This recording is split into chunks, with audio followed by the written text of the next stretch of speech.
बिस्मिल्लाहिर्रहमानिर्रहीम अस्सलाम वालेकुम वरहमतुल्लाहि वबरकातुहू। बच्चों, मैं आपका मुदर्रिस हाफिज़ मोहम्मद उमर सादिक।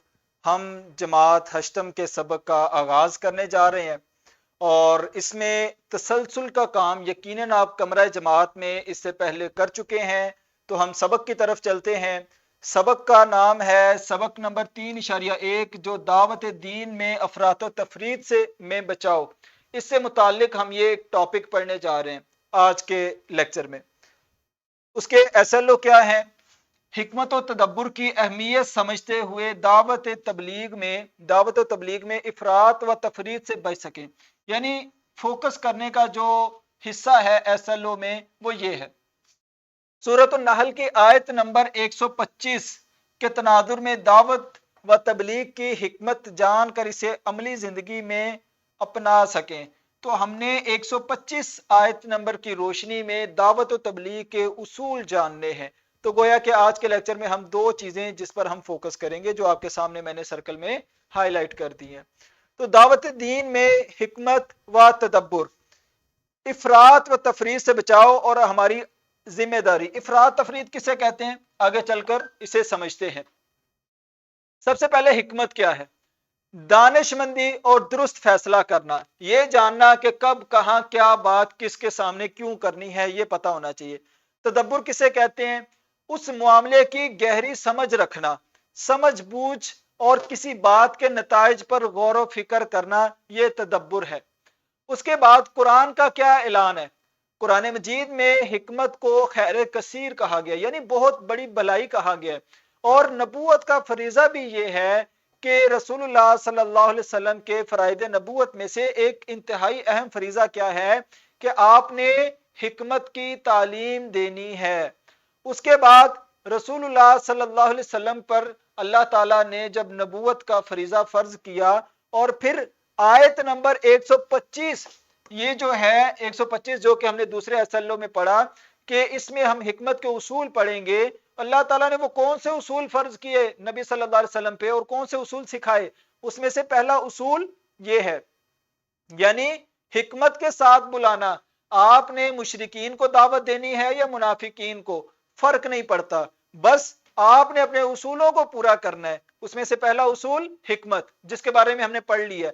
दूसरा उम्दा नसीहत, यानी कि आप अच्छी नसीहत के साथ लोगों को बुलाएं। ये ना हो कि इंसान नसीहत अच्छी कर रहा है लेकिन हिकमत के साथ बात ही नहीं कर रहा, और इस तरह तो सामने वाला भाग जाएगा। और अंदाज बेहतरीन होना चाहिए, और बेहतरीन अंदाज में बहस करना। बहस से मुराद यहाँ पे मुजाकरा है। मुजाकरा जिसे हम कहते हैं आम लफ्जों में तकरार। मिसाल के तौर पर जब आप किसी को उसके मजहब, उसके मसलक या किसी भी उसके नजरिए के बारे में जब आप उनसे करते हैं बात, तो वो जाहिर सी बात है अपने नजरिए की दलील देता है। जब आप इस तरह का टाइम आ जाए कि आपको दलील देनी पड़ जाए, तकरार करना पड़ जाए, तो आपका अंदाज बेहतरीन होना चाहिए। अपने आप से, अपने आपे से बाहर नहीं होना, गुस्से में नहीं आना। उसके बाद यहां आपके सामने है मुखातिब का मुताला, यानी जिस बंदे को हमने दावत देनी है उसके साथ हमने किन चीजों का ख्याल रखना है। नंबर एक, उसकी ज़हनी सतह का ख्याल रखना है। यानी आपकी गुफ्तगू ऐसी होनी चाहिए जो सामने वाले को समझ आए। हमारा स्टाइल ये होता है कि अगर मैं शहर से पढ़ के गया हूं तो देहात में जाकर मैंने लोगों के सामने अंग्रेजी बोलनी है, यानी कि मेरी अंग्रेजी अगर उनको नहीं समझ आ रही तो मेरी अंग्रेजी का फायदा क्या है? गोया के असल बात वो होती है, चाहे वो जबान कोई भी हो, अंदाज कोई भी हो, सामने वाले को समझ आ जाए। जहनी सतह का ख्याल रखना चाहिए। इसी तरह अल्फाज का चुनाव अच्छा होना चाहिए। ये ना हो कि वो अल्फाज जो शहरियों के सामने बोले जाते हैं वो आप देहाती के सामने बोल रहे हैं, वो अल्फाज जो बड़ों के सामने बोले जाते हैं वो आप बच्चों के सामने बोल रहे हैं। बच्चों को क्या समझ आएगी उनकी? तो जहनी सतह का ख्याल रखना है। दूसरा जबान, वो जबान और अल्फाज इस्तेमाल करें जो जो आसानी से समझ जाए। यानी कि जो लोग पंजाबी स्पीकर हैं आप पंजाबी उनके सामने बोलें, जो उर्दू स्पीकर हैं आप उनके सामने उर्दू बोलें। अगर आप शहर में तबलीग कर रहे हैं तो आप जैसी मर्जी उर्दू अंग्रेजी जैसे मर्जी मिक्स कर लें, तो आपने जबान का ख्याल रखना है। तीसरी चीज क्या है? जब हम मुखातिब से बात करें तो उसकी ज़हनी कैफियत और जज्बात का ख्याल रखें। मिसाल के तौर पर एक बंदा अगर नशे की हालत में वो शराब पी रहा है, आप जाकर उसे उसी वक्त कहें कि भाई शराब छोड़ दो, अल्लाह ताला ने इसे हराम किया है, तो क्या लगता है वो शराब छोड़ देगा? वो शराब छोड़े ना छोड़े, वो आपको नहीं छोड़ेगा। क्यों? वो नशे की हालत में। आपको सही वक्त का चुनाव करना है। गोया कि जब उसका नशा उतर जाएगा, वो सही हालत में होगा, उस वक्त आप उसकी ज़हनी कैफियत का अंदाजा करते हुए, उसके जज्बात का ख्याल करते हुए उसे बताएं कि अल्लाह ताला ने इसे हराम की है, तब उसको समझ आएगी। नशे की हालत में वो नहीं समझ सकता।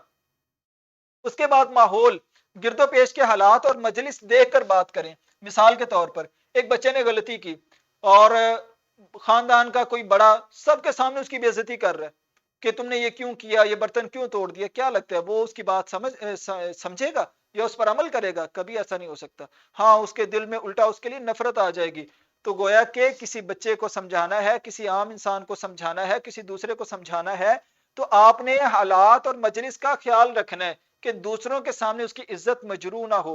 और रसूलुल्लाह सल्लल्लाहु अलैहि वसल्लम का भी यही तरीकाकार था। आप वसल्लम की ये सुन्नत है कि आप वसल्लम नाम नहीं लेते थे गलती करने वाले का, लेकिन जब वो गलती बयान करते थे तो जिसके अंदर ये, जिसकी जात में ये गलती होती थी, वो समझ जाता था कि नबी सल्लल्लाहु अलैहि वसल्लम मेरे बारे में बात कर रहे हैं।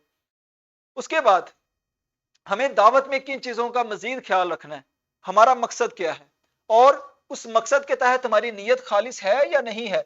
तो दावत का मकसद सिर्फ अल्लाह की रजा हो, पब्लिसिटी ना हो, अपना नमाज पढ़ी है या लोगों को दावत दिया और साथ ही स्टेटस लगा दिए, ये नहीं होना चाहिए। इलाहे कालिमतुल्लाह, सिर्फ अल्लाह को राजी करना है, अल्लाह के दीन को बुलंद करना है, इसके अलावा कोई दूसरा मकसद हमारा नहीं होना चाहिए।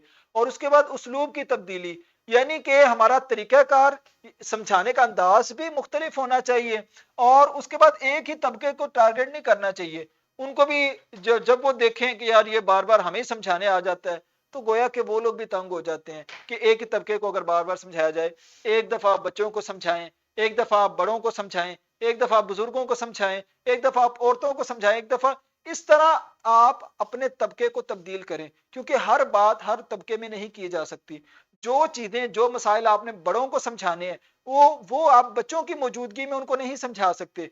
और जो मसाइल आपने खवातीन को समझाने हैं, वो आप मर्दों की मौजूदगी में नहीं समझा सकते। तो गोया के तबके को भी तब्दील करना चाहिए।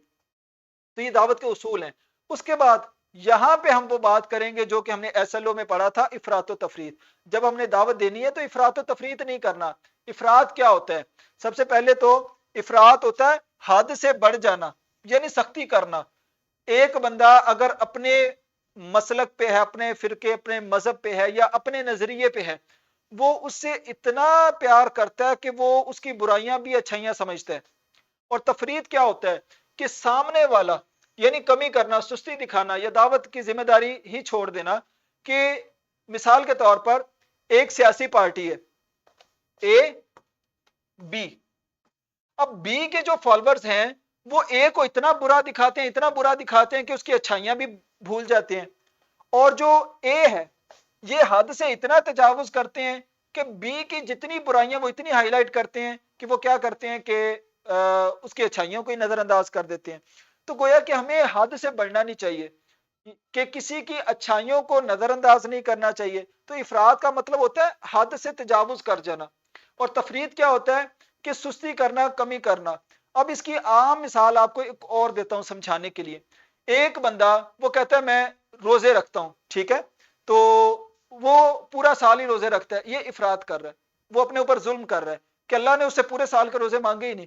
और एक बंदा तफरीत करता है, वो कहता है यार मुझसे रोजा रखा ही नहीं जाता, वो जिंदगी में कभी रोजा नहीं रखता। तो गोया कि जिसने सारा साल रखे उसने भी गलत किया, और जिसने एक भी नहीं रखा उसने भी गलत किया। ये है इफरात और तफरीत। उसके बाद नबी सल्लल्लाहु अलैहि वसल्लम की सीरत का अमली नमूना क्या है? सबसे पहले हमें हिकमत का सबक मिलता है कि हमें जब भी दावत देनी है तो हिकमत के साथ दावत देनी है और आलमी दावत देनी है, ठीक है। और आलमी दावत में हमारा क्या किरदार होना चाहिए? जदीद आलात को अपनाएं, जिसमें सोशल मीडिया है, आपके जितने अकाउंट्स हैं और जितने जराए हैं जिससे हम बात कर सकते हैं।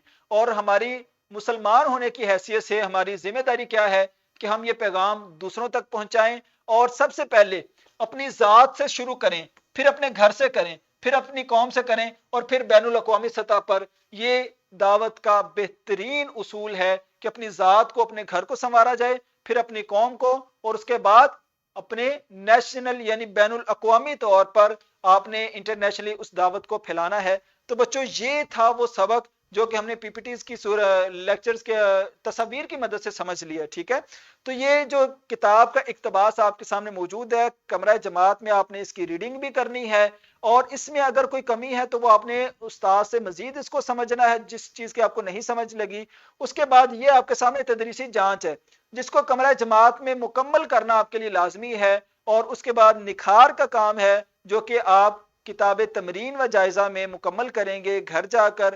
اپنا خیال رکھیں، اللہ حافظ، السلام علیکم ورحمۃ اللہ وبرکاتہ۔